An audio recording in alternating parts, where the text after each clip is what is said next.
खबर सेंट्रल नोएडा से है, जहां पर अलग अलग थाना क्षेत्र में बदमाशों की पुलिस के साथ मुठभेड़ का मामला सामने आया है। इको टेक थाना थर्ड क्षेत्र में ये मुठभेड़ हुई है, जहां पर 25,000 का इनामी बदमाश गोली लगने से गंभीर रूप से घायल हो गया।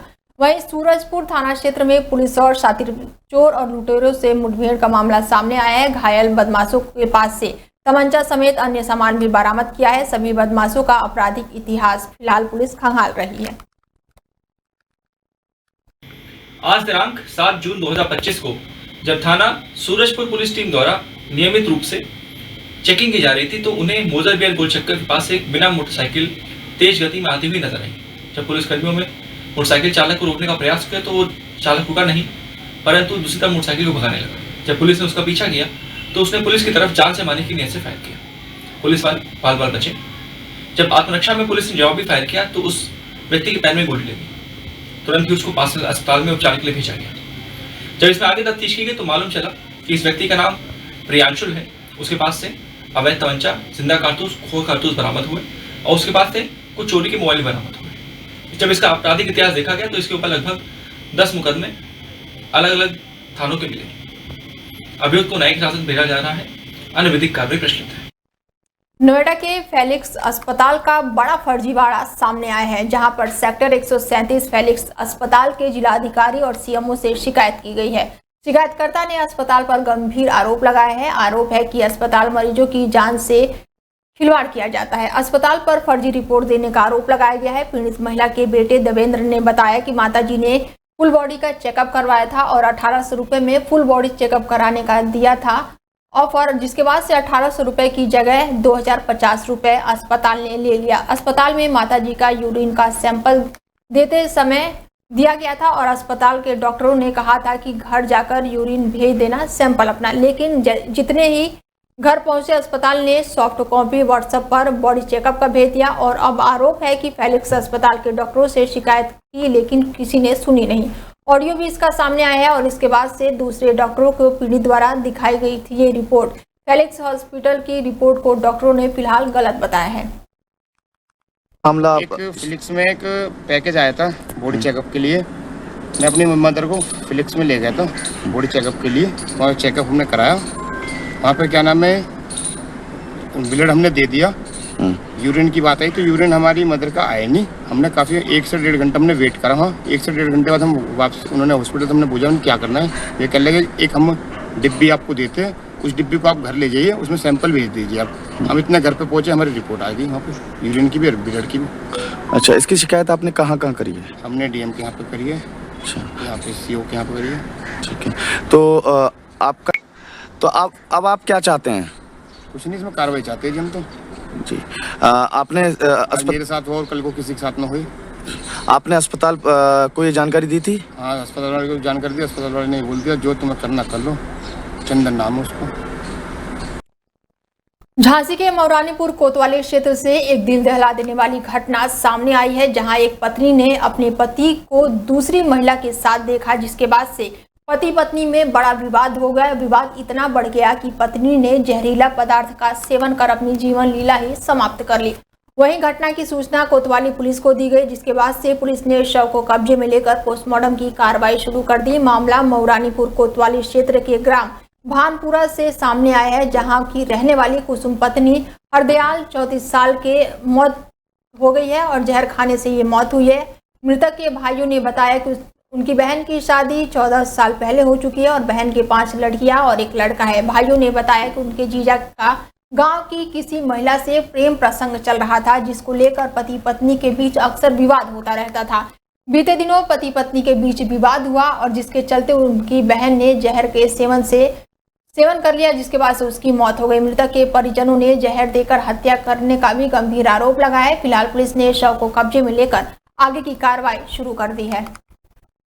क्या नाम है आपका? संतोष कुशवाहा। कहाँ के रहने वाले? लहियापुर वाके। दयापुर भाई कहाँ पड़ता है?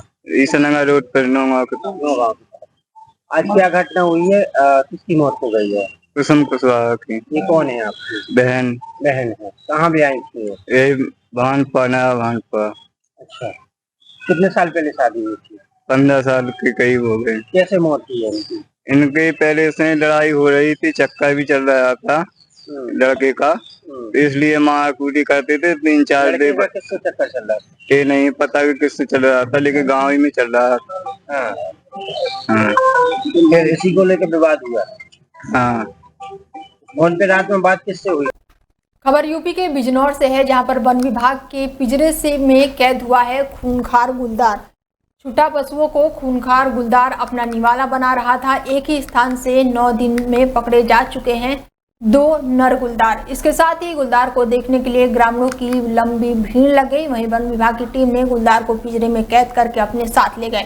थाना शेरकोट के गांव का शहजादपुर का ये मामला बताया जा रहा है। खबर यूपी के बिजनौर से है, जहां पर पेड़ पर लटका मिला है व्यक्ति का शव मिलने से ग्रामीणों में फिलहाल हड़कंप मचा हुआ है। परिजनों में कोहराम है, तो वहीं परिजनों का रो रो कर बुरा हाल है।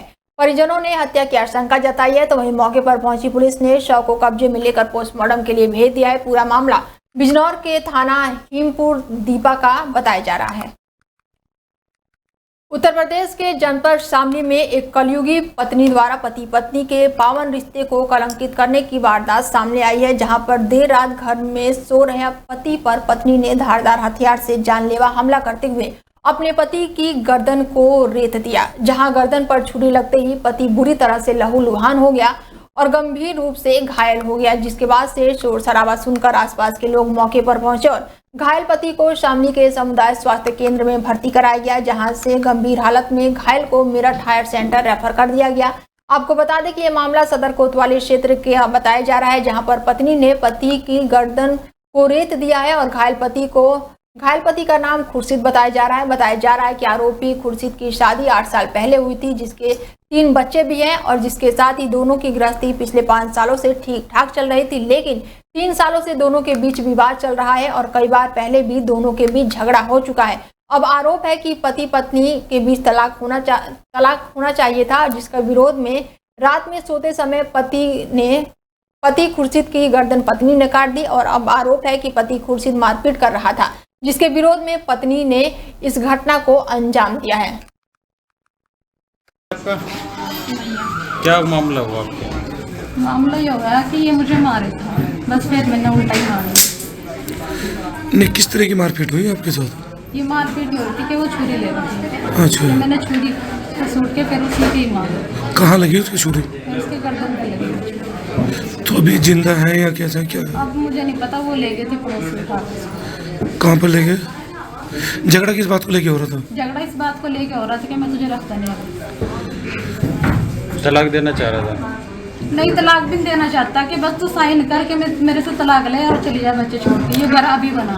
कितने बच्चे हैं आपके? मेरे 3 बच्चे हैं। ये मकान जो है ये उसी ने बना के दिया आपको? हाँ, अभी बना। ये जब से मतलब उसकी साथ रह रही थी, उसके कोई मकान नहीं था जब से। नहीं बनाया उसने, आपने? हाँ जी, उसने नहीं बनाया। जब से मैं किराए पर रह रही थी उसी के साथ जमीन। तो किसके नाम है मकान ये? उसी के नाम करवा रखा मैंने। क्या नाम है? खुर्शीद उसका नाम। खुर्शीद। उत्तर प्रदेश के जनपद अलीगढ़ के थाना महुआ खेड़ा इलाके में एक दिल दहलाने वाली घटना सामने आई है, जहां पिछले कई महीनों से बीमार 45 साल के महिला कमलेश देवी ने डिप्रेशन के चलते मोबाइल के टावर पर चढ़कर मोबाइल टावर से जमीन पर नीचे कूदकर खुदकुशी कर ली। महिला द्वारा मोबाइल टावर से कूदकर आत्महत्या किए जाने की सूचना पर मौके पर पुलिस पहुंची और साथ ही वहां पर महिलाओं द्वारा आत्महत्या किए जाने की कारणों का पता लगाया गया। मृतक महिला के शव को फिलहाल पुलिस ने कब्जे में लेकर पोस्टमार्टम के लिए भेज दिया है। तो वहीं हृदय विदारक घटना के बाद से गांव में गमगीन माहौल है। बहरहाल पुलिस मामले की जांच पड़ताल में जुटी हुई है। क्या नाम है आपका? गुड्डू। गुड्डू, आज किस तरह की घटना हुई है आपके परिवार में? क्या हुआ है? ये बीमार तो पहले थे। कौन थी? बीवी। हाँ, पत्नी। पत्नी कब से बीमार चल रही थी? कम से कम 7-8 महीना हो गए बीमार हुई। आज क्या हुआ? आज मैं तो ऑटो लेके चला गया अपना। इसने मुझे चाय फाय पिला के सवेरे 4 बजे निकल गया मैं। ठीक। अब उसके बाद घर ये 7:30 बजे लल्ली रोटी बना रही है हमारी। लाली कह रही है मम्मी रोटी खा ले, दवाई खानी है तो। अब ये बच्चों को चकमा लेके इधर निकल गई है। अच्छा, मतलब चकमा देके? हाँ, क्या आ रही वो भी सवेरे से टहल रही और वहाँ पे जाके ऐसा कर। कहाँ पर? किस पर? टावर पे जाके। मोबाइल का टावर? तो वहाँ से क्या कूद गई? क्या हुआ यार? खबर यूपी के आगरा से है, जहां पर रिटायर्ड पीएससी कर्मचारी के दबंग पुत्र की दबंगई सामने आई है। घरों में रंगाई पुताई का काम करने वाले युवक से जमकर मारपीट करने का मामला सामने आया है। गली में अक्सर लोगों पर दबंगई युवक दिखाता था। पीड़ित को मारपीट करके अधमरा कर दिया तो वीडियो वहीं सीसीटीवी में कैद हो गई। पीड़ित ने पुलिस से न्याय की फिलहाल गुहार लगाई है। तहरीर देने के बाद भी पुलिस फिलहाल जांच पड़ताल नहीं कर रही है। दबंग युवक अपनी दबंगई से क्षेत्र में आतंक फैला रहा है। आगरा ट्रांस यमुना थाना क्षेत्र का ये मामला बताया जा रहा है। पुलिस अधीक्षक ओमवीर के निर्देश पर जनपद में अलग अलग थाना क्षेत्र में तैनात पुलिसकर्मियों द्वारा पूछताछ के क्रम में किए दुर्व्यवहार के संबंध में अपर पुलिस अधीक्षक द्वारा बताया गया है कि जनपद बलिया के थाना बैरिया पर तैनात चर्चित आरक्षित मनीष गौड़ और साथ ही आरक्षित प्रियव्रत गौड़ द्वारा चोरी की मोबाइल के संबंध में पूछताछ करने हेतु एक व्यक्ति को पुलिस चौकी बैरिया पर बुलाकर दुर्व्यवहार करना कर्तव्य के प्रति घोर लापरवाही उदासीनता बताया गया है और अनुशासनहीनता बरतने के आरोप में क्षेत्राधिकारी की स्तुति पर तत्काल प्रभाव से निलंबित किया गया है। वहीं थाना नगरा पर नियुक्त मुख्य आरक्षित अजय कुमार त्रिपाठी उक्त व्यक्ति जिसे पूछताछ हेतु थाना कार्यालय में बैठाए जाने के दौरान कार्यालय में अभद्र भाषा का प्रयोग करना, कर्तव्य के प्रति घोर लापरवाही उदासीनता और साथ ही अनुशासनहीनता बरतने के आरोप में तत्काल प्रभाव से उन्हें भी निलंबित किया गया। अधिकारियों के इस कार्रवाई से पुलिस महकमे में फिलहाल हड़कंप मचा हुआ है।